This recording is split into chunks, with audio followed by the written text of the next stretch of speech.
Good evening, happy Yom Kippur to all our Jewish friends out there, and welcome to 1010 News with more of your top 10 news in 10 minutes. I'm Andy Hong. And this is Esther Park. And this is the first week of October, and fall started a couple days ago. And homecoming dances are right around the corner.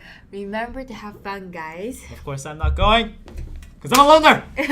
All right. And for our first news, Thomas Eric Duncan became the first person to be diagnosed with Ebola in America earlier this week. Despite the numerous scannings in Liberia, he was able to slip through, much to the dismay of countless concerned officials as well as ordinary people. Throughout the general panic that ensued, authorities have been contemplating whether or not to press charges on Duncan for lying to authorities that he had not been in contact with Ebola patients before leaving for Belgium then to America, which he was, due to the failures of a few people, which the Liberian president called unpardonable. Duncan's entire family is quarantined, and up to 100 people are suspected of having been exposed to Ebola by Duncan, with another infection of an NBC News cameraman who will return to the States for treatment, along with increasing local paranoia of the disease and the rumored role of health workers in spreading it. Many are extremely concerned as to how this crisis will turn out, especially in the United States. On the brighter side, Tom Frieden, the director of the Centers for Disease Control, or the CDC, in a CNN editorial expressed a strong faith in the American healthcare system in defeating Ebola, and we sure hope that he's right. But remember, enteroviruses are the more immediate threats to public health in the United States right now. Yes, even though Ebola seems imminent, but remember the other stuff. In Hong Kong, demonstrators massed outside the Hong Kong leaders' offices on Thursday night, and Hong Kong's embattled chief executive rejected demands that he resign and tried to ease the public tensions by saying that he will instead meet with the student protesters to discuss ways for democratic reform. The reason that the protests are forming is because they want the Chinese government to reverse its recent decision that requires a mostly pro-Beijing panel screen all candidates for Hong Kong's first election to choose their leader in 2017. The demonstrators want open nominations. The student protesters had threatened to surround or occupy government buildings if Ling, the current chief executive, did not step down by Thursday.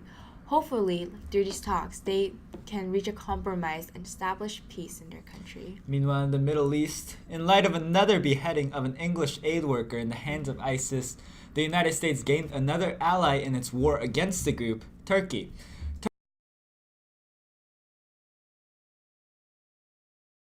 To ISIS fighters and allowing coalition forces to launch operations from Turkish soil.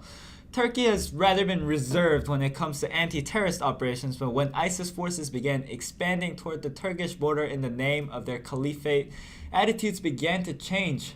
But for now, the Kurdish Peshmerga is the only main resisting ground force standing up to ISIS in both Iraq and Syria.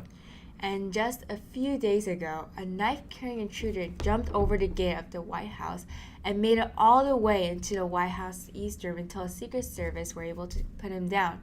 This showed the Secret Service the recent extraordinary security breaches that could have endangered the life of President Barack Obama.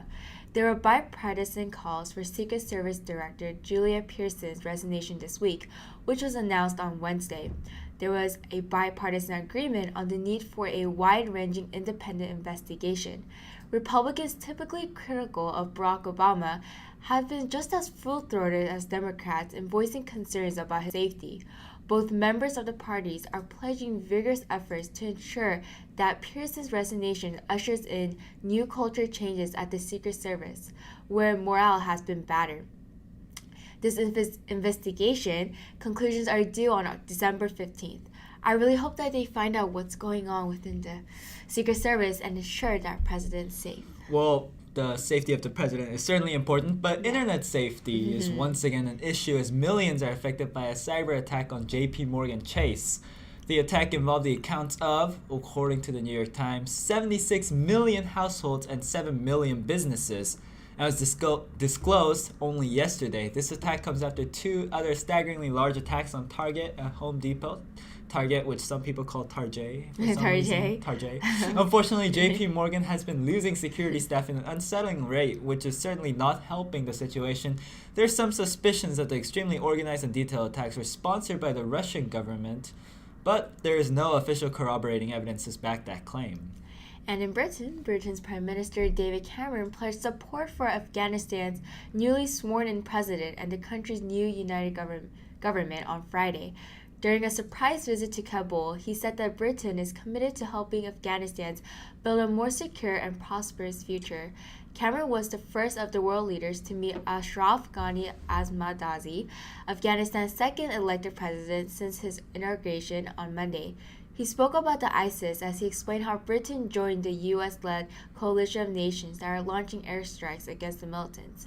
Ghani Ahmadzazi's former rival for presidency, Abdullah, was appointed the country's new chief executive, a position that is similar to prime minister.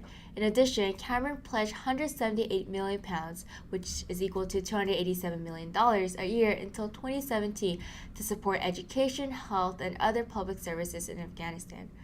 I really wonder why Afghanistan being so friendly with it, Britain. Well, international partnership is important these days, especially.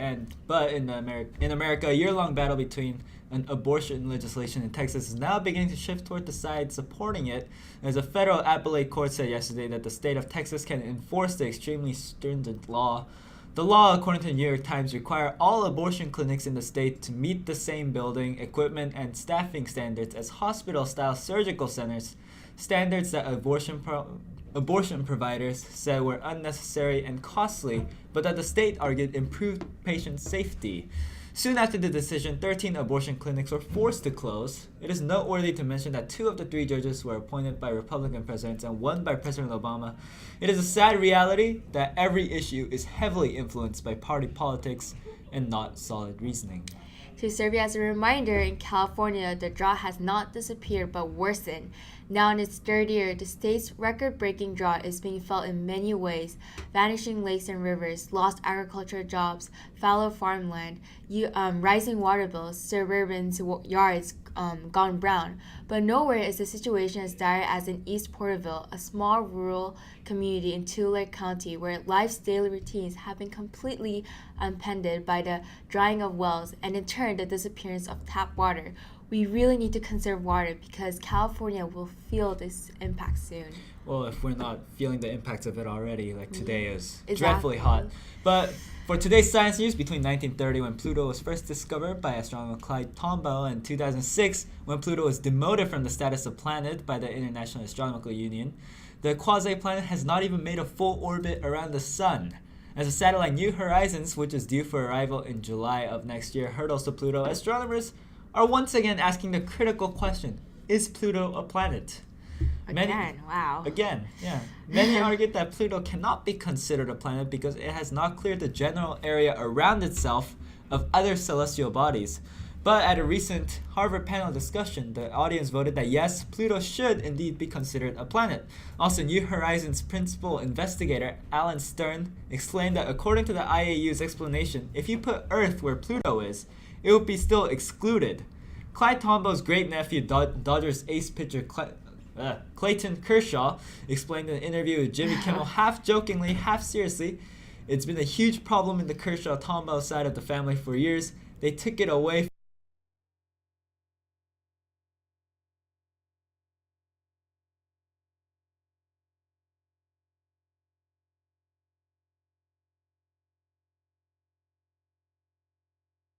What do you think? Ideas, post in the comments below. Yes, we love debate.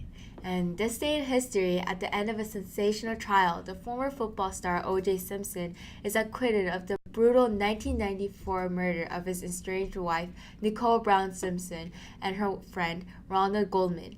In the 252-day trial, his group of lawyers employed creative and controversial methods to convince the jurors that Simpson's guilt had not been proven beyond a reasonable doubt.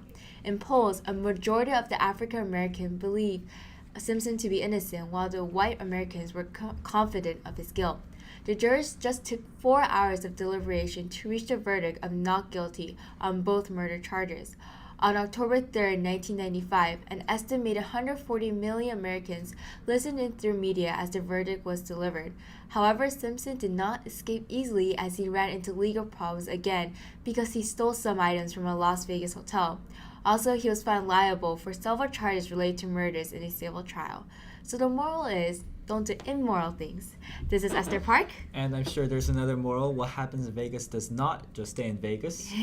I'm Andy Hong. Make sure you like and or subscribe, and we'll be back next week with more Top 10 news. See you next week. Thanks for watching.